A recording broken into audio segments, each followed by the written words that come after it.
Today we're going to talk about the Spanish sounds that are represented by the letters B, V, D, and G.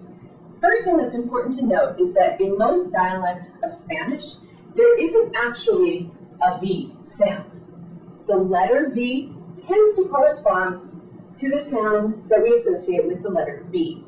So that's the first thing. For example, a word like vaca, cow,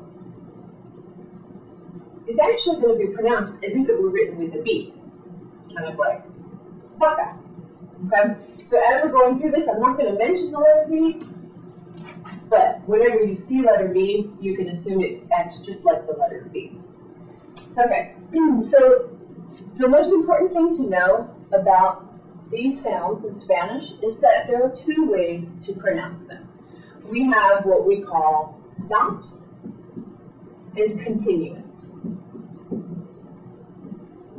And they sound like fancy words, but they really are exactly what they say.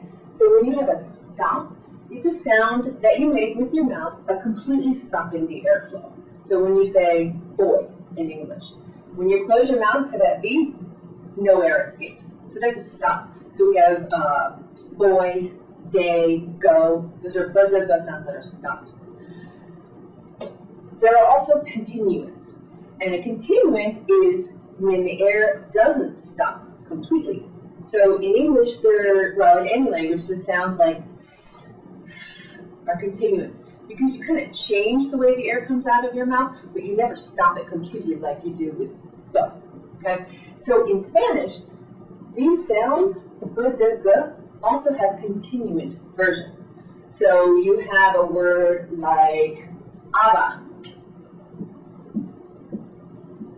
This B is not a stop like we would say it in English, aba. It's actually a continuant, aba. Pido, like I asked for, pido, that's a continuant D. You never stop the airflow completely. And then with the G, we have something like agua. You don't say agua, it's agua. Okay? So these are difficult for English speakers to pronounce because we don't usually use them in English.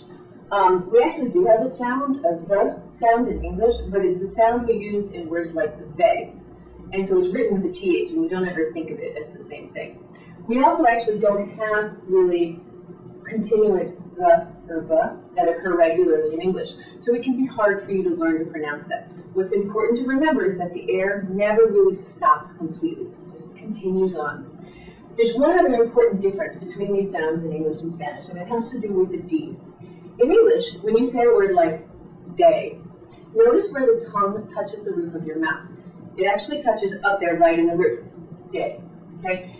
In Spanish, your tongue should be more forward. It actually is going to touch the back of your front teeth.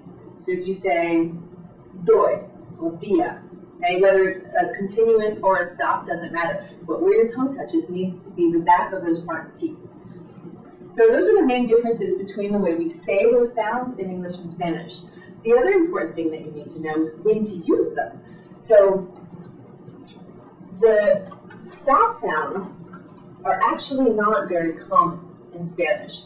We use a stop sound if it's after a pause, so at the beginning of a sentence or a word when there's nothing before it, after an M, an N, or in some cases after an L. That's the only time you'll use the stops. The continuants are going to be used in all the other cases. So between vowels or after other letters at the end of a word.